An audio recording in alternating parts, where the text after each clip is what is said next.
Boa tarde. Boa tarde. Antes de começar a falar sobre o seu trabalho, conta um pouco sobre você. Eu vou falar para vocês que, tipo assim, vocês devem ter ouvido falar meu nome, é escola ou algum comentário de rua, porque pela idade não tem nem jeito, né? Esse aqui deve ter uns 8 anos, que idade você tem? Então, assim, as pessoas me conhecem hoje, porque a minha formação é farmácia e eu tinha uma farmácia ali. Então, as pessoas que frequentam me conhecem. As pessoas que gostam de música, de poesia, me conhecem porque eu participei de vários festivais de música. Eu pus música minha com outras pessoas participando desde o início dos festivais. E eu tenho uns 2 livretos publicados. E além dessas coisas todas aí, existe uma literatura popular que é aquela que o sujeito do jardim fala assim: você viu aquela que o Fidel contou ontem? Aquela eu achei de lascar o cano. Então, assim, toda hora uma pessoa comenta que se gostou daquilo que eu falei, ele fala que achou engraçado, o outro fala que talvez seja uma pilhéria, não uma mentira, mas que não é uma verdade, né? É uma criação, uma ficção para fazer rir. E assim, eu me considero uma pessoa, a pergunta que me considera até então alegre, satisfeito, feliz, sem nenhum problema. Porque a grande felicidade minha nem é tanto eu rir, que eu acho muita graça em muita coisa, mas eu faço às vezes as pessoas rirem, isso é muito bom para mim, para o meu ego, entendeu? Entendi. O que você sentiu quando soube que a escola te homenageou, colocando esse homenagem? Aí eu procurei ver, ela vou morrer agora no escuro, não tem jeito. Receber isso aí da escola foi uma coisa, talvez, das mais importantes para mim. É claro que tem coisa que é importante para a gente, fora desse contexto aí, que vocês sabem, estão aqui na escola sabendo, tem muita coisa que a gente faz que é importante que vocês não sabem, entendeu? Mas uma coisa de pública desse tipo aqui, ela me emocionou muito. Talvez até eu não tenha na vida, eu espero até que tenha, mas eu não acredito que tenha uma emoção desse tamanho mais na minha vida, já pela idade que eu tenho. Você segue uma rotina de escrita ou prefere esperar a inspiração? A inspiração, a gente espera a inspiração. Claro, sem ela não tem jeito. Às vezes você nem sabe que ela está ali.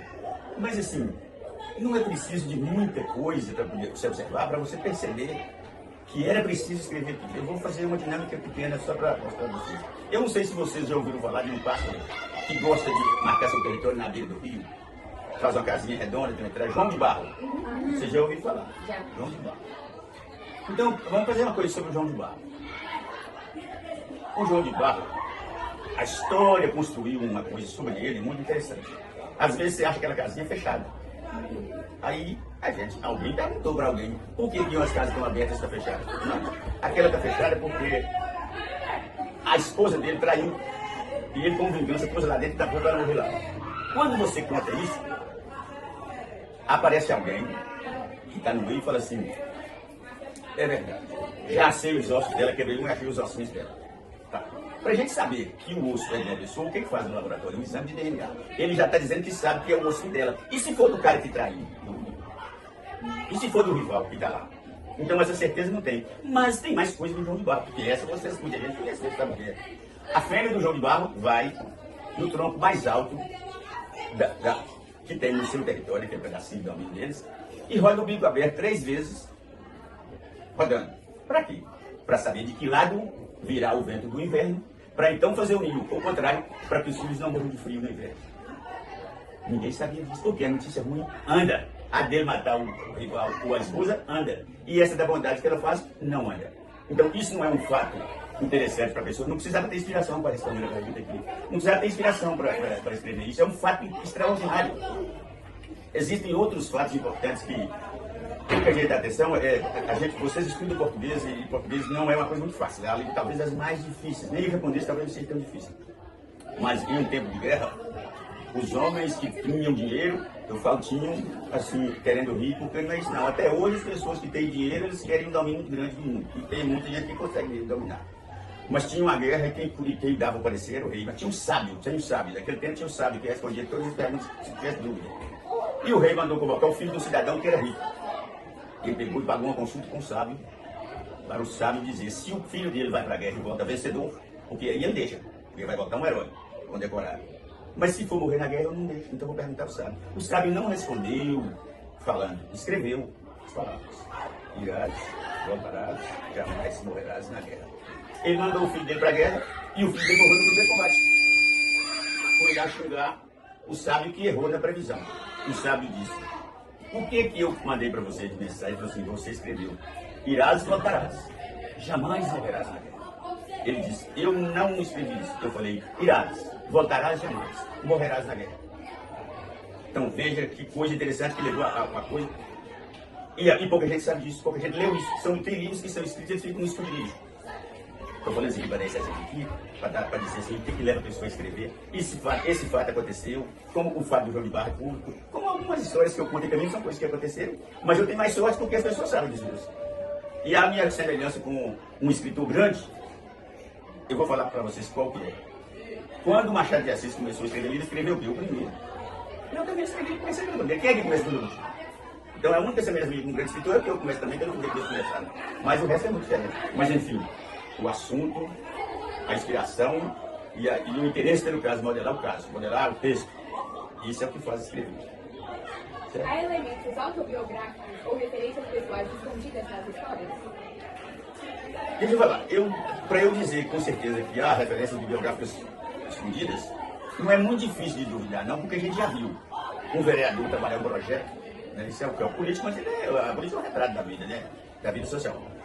Existem coisas que uma pessoa faz aí na rua, caminha procurando resolver uma coisa e tal, e acha que aquilo deveria ser apreciado pela Câmara para virar lei ou para que existisse uma proposta do Executivo para melhorar aquele trabalho. Na hora que ela arranjar um vereador de confiança que põe aquilo para poder votar, o nome daquela pessoa que trabalhou aquilo não aparece. Você entendeu? E dificilmente quem for escrever aquele texto vai dizer a referência bibliográfica, vai citar o nome dessa pessoa, que é autor intelectual do fato. Entendeu? Nós não sabemos quem que foi que teve ideia de que construiu o asilo. Nós temos lá a inauguração com o nome dos vereadores e do prefeito da época. Será que eles fizeram isso? Esses termos aí, você acha que eles têm ideia de fazer uma coisa dessa? Dificilmente. Então há referência bibliográfica, com certeza. Certeza que eu digo, entre aspas, porque eu não posso provar nenhuma, mas pelo fato que eu falei aqui, dá para vocês entenderem que é normal, muito normal existir. Como lida com o bloqueio criativo? Oi? Como lida com o bloqueio criativo? A gente deita e dorme. A criatividade está dormindo, a gente dorme junto com ela, entendeu? Não dá tristeza porque é diferente. Quando você está machucado, você sente a dor. Tá são, foi curado, você não sente a dor. Quando você está com a criatividade ativa, você sente. Mas se ela cair, você não sente. Não tem como você saber que ela está abaixo. Tá certo? Não é igual a imunidade ou a dor do outro dizendo. Entendeu? O bloqueio criativo vai acontecer com todo mundo. Até o cara que mexe com a vaca lá no curral, ele tem uma maneira de criar um modelo de trabalhar para domar o animal. Ele vai ter um momento que ele vai ter um bloqueio. Eu sei o que eu fiz, o que eu devia ter feito, não fiz certo, é normal. Tem algum ritual curioso na hora de escrever? Não. É porque, o que iria incomodar, e que aí eu ia dizer que dá uma bronca, sair dali, dizer que estava. Seria uma pessoa chegar e atrapalhar o que eu estou escrevendo. Mas eu nunca tive isso. Uma pessoa que está escrevendo, assim, outra coisa. Você começa a escrever a coisa aqui, e tem que ter cuidado. Escreve 20, 30 vezes, sabe? Não é isso fácil assim, que a gente pensa que você pega e vai escrever. Você escreve, por exemplo, uma estrofa, vamos fazer um quintilhado, faz 5 versos, ou um sextilhado e tal. Aí, depois, não vou fazer mais não. Amanhã eu vou ver.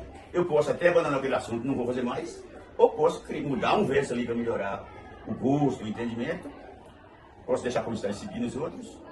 Entendeu? Então, às vezes, a maioria das vezes a gente começa a escrever e não termina. Não termina. Aquilo ali, assim, fez o que a vontade deu. A inspiração chegou na hora, fez aquilo ali.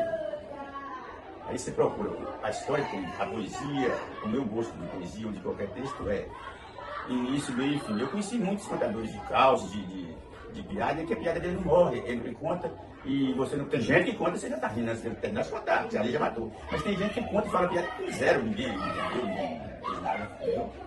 Isso. Qual foi o maior desafio para completar o primeiro livro?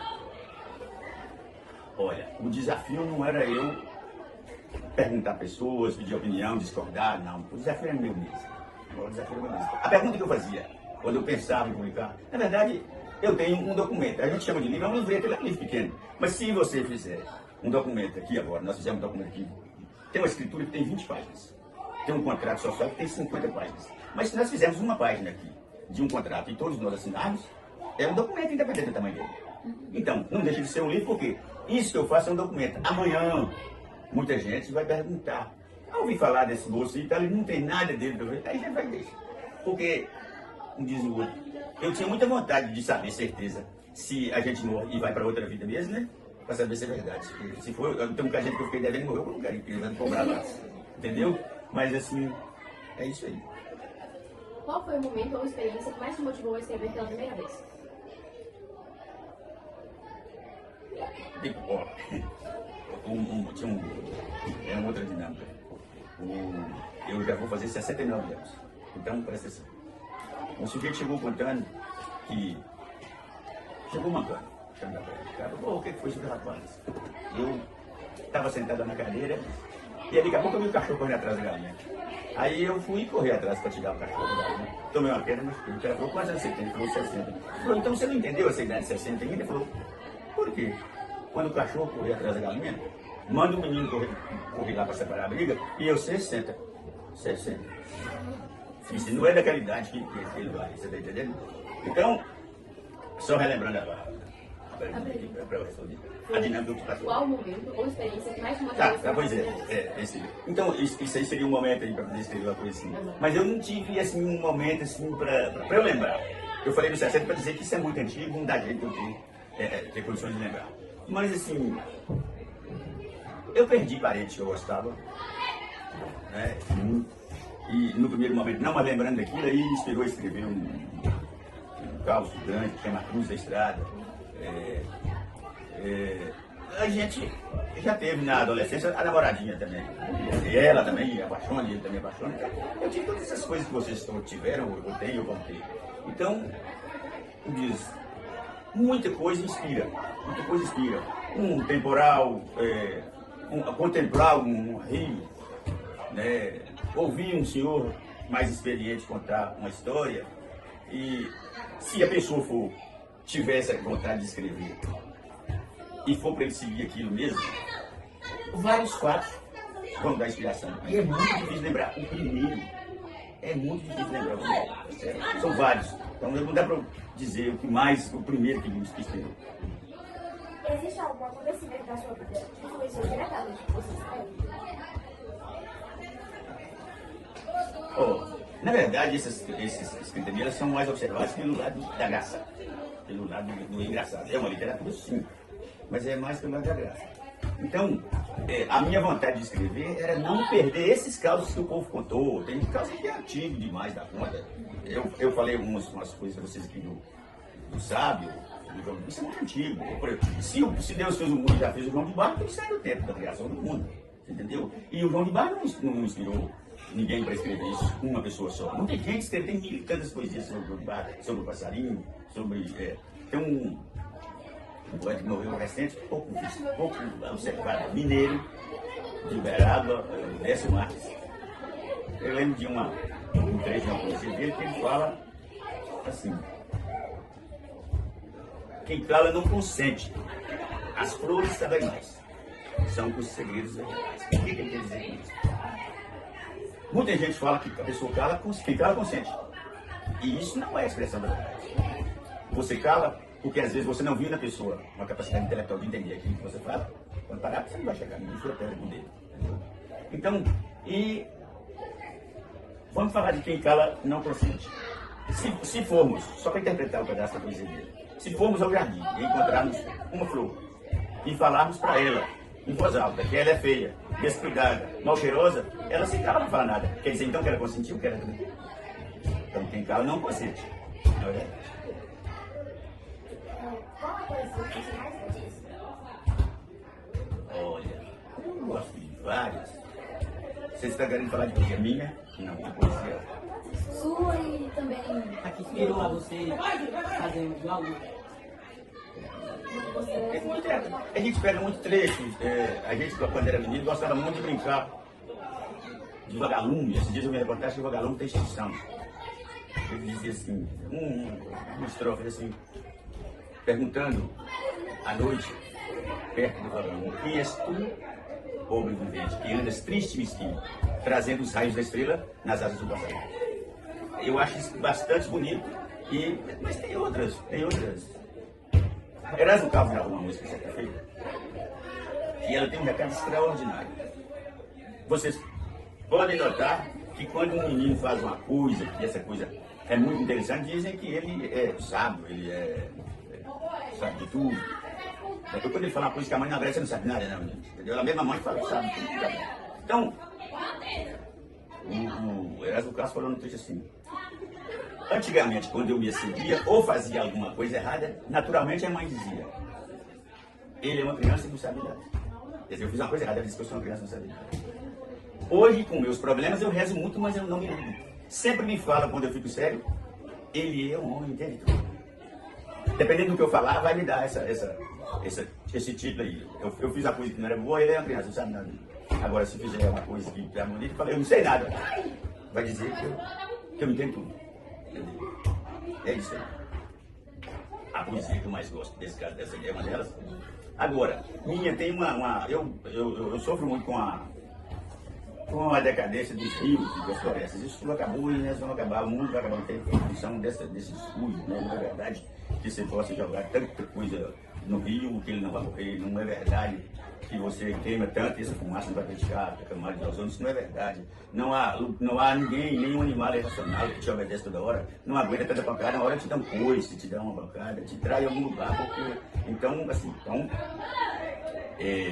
eu gosto de, até falando que o pessoal antigo não dizia assim: eu estou com saudade, o povo era de pouco esclarecimento, eles diziam assim: eu estou morrendo de saudade. Tem até uns que falam saudade de si. Então a poesia minha que eu mais falei é saudade, menino, saudade. Tá certo? Nós temos, a poesia não tem jeito, a poesia é feita em versos assim. Mas os causos eles têm variações. Por exemplo, eu conto uma história para você do cidadão contando uma história na sala e tal, e faz uma coisa, e o outro dá uma contrapõe a fala e dá todo mundo rir. Isso é uma prosa que estão batendo, isso é antigo caos. Isso aí é causo branco. Mas tem os causos que são os causos rimados.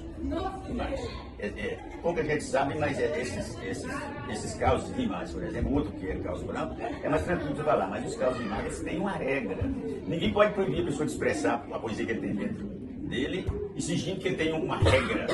Mas na literatura existe uma regra, entendeu? Que você faz. Por exemplo, vamos dizer de um caso da literatura dentro das normas. Chama Sertão de Verdade. Tem muita gente que escuta música falando que a menina esqueceu a sandália dentro do carro e diz que é sertanejo. Onde é que está o sertão disso?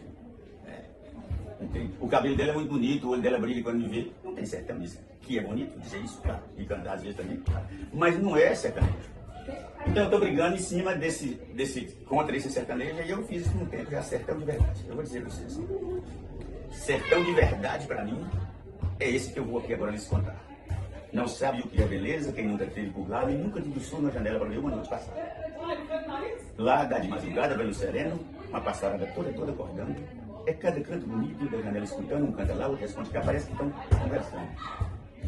Aí depois clareia um novo dia, já fiz fogo lá no fogão, canta o galo no coleiro, o despertador do sertão, e eu passo a mão na enxada, tô indo de novo para a batalha do pão. O peito queima de dor, deu meio-dia, sol a pino, o peito estourando de dor com saudade dos meninos, papagaio voa abaixo cantando, é porque outra noite não vem. E aí de noite então canta as corujas e outros bichinhos encantador, o vento sopra de leve, tirando a fruta da mucumba de um arvoreiro doutor, que amanhã com certeza vai curar os gemidos de um sofredor. Esse, para mim, é o sertão de verdade, que tão pouca gente conhece. Um rancho feito de palha, o sertão mesmo que oferece. Os grandes homens aí de nós demais e acha graça, não sabem tanto que a gente parece. Esse é o sertão de verdade.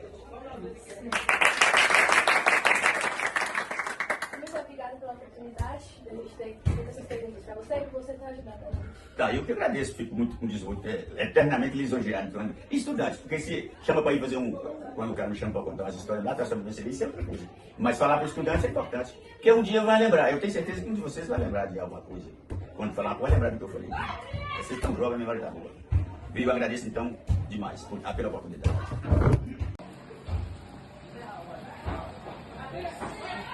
Muito obrigada por disponibilizar seu tempo para a gente.